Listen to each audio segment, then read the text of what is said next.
Unfortunately, we haven't had the fires, and there's plenty of poison ivy around here. That's something for everybody to be careful of. Has everybody had a chance to take a look at the rock? Yep.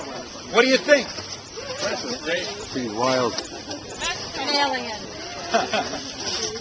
Well, it is an alien in a lot of ways. It's not from around here. Pointing out that these rocks here are all granite. A little bit of quartz intrusion into this block of granite. That's not granite. And that's something that the Native Americans would have noticed too, because they made their tools out of stone.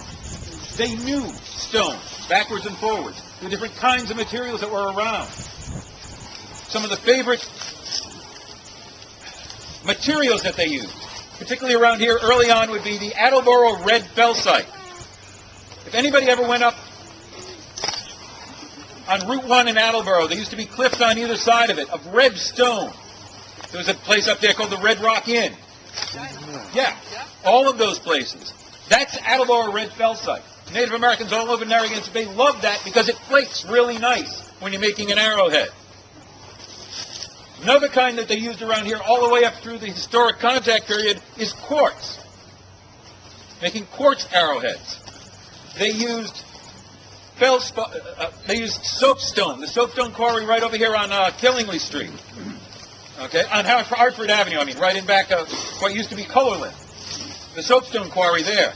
They knew all of this stone material. You have to know how to handle it, how to hit it, how to fracture it to get the tools out of it that you want. So they would know all the material around here. The fact that this isn't local would have been even more impressive. It would have made this stand out in the landscape even more than just a big pointed rock. Sort of like if you were a blacksmith and you know iron, and all of a sudden there's this new material coming in, you say, wow, what is this? There's something special about it. If you're a carpenter, getting a new exotic kind of wood to work with, that's what you have here. Something different. And it's standing out in the landscape along next to something else that stands out in the landscape. Nutaconkanut Hill. From up there, you can see Wampanoag territory. Probably is, I would say, easily out to Fall River, even today. But probably farther, back in the days without nighttime lighting, without all the trees on the landscape. From the top of that hill, you'd be able to see everybody's campfire. Know where everybody was living. Same thing with down at Garden City. Right at Route 2 at Garden City, you can see the Braga Bridge from there. Another place where you can see across the landscape. These were important gathering places. Because Providence, where Providence is, the Great Salt Cove, was a great resource spot. When the salmon were running, there are 2 rivers worth of salmon that are concentrated in one spot.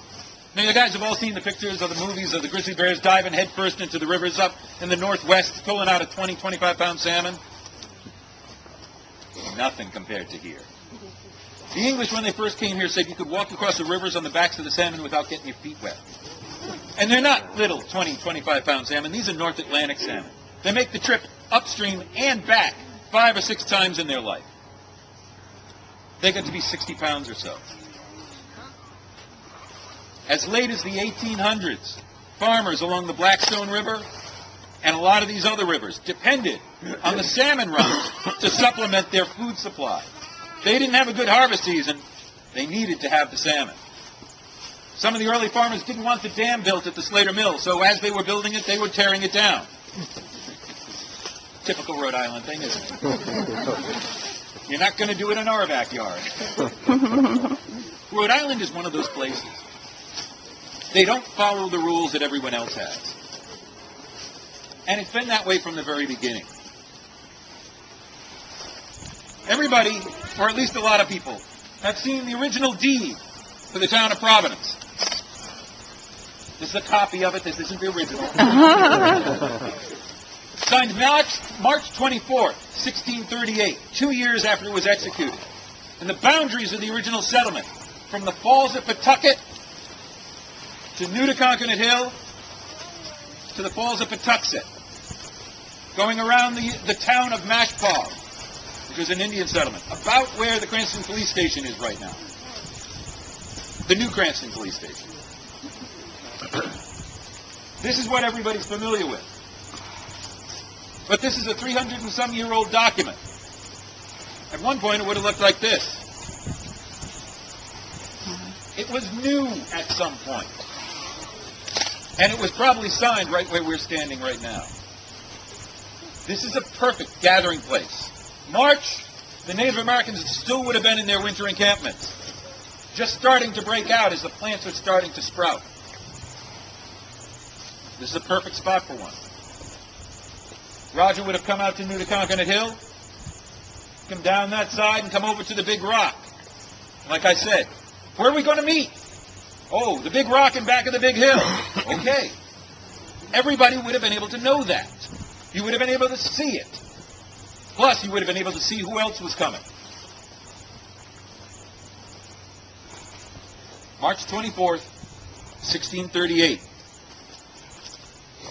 The deed to the town of Providence, signed by Canonicus and Miantanomi, chief sachems of the Narragansett, and Roger Williams, the equivalent for the settlement at Providence. Right where we are. This would be the meeting place, as it was for generations afterwards. I'm told that as late as the 1920s, this was still Indian powwows out here. And I guarantee that some of you people have more stories about this rock than I do. But it's been a boundary marker from the beginning. It's been a mark in the landscape from the beginning. It was important to people when they didn't have major highways and road signs and GPS on how to get around. How does it get to be forgotten out here in the middle of the woods?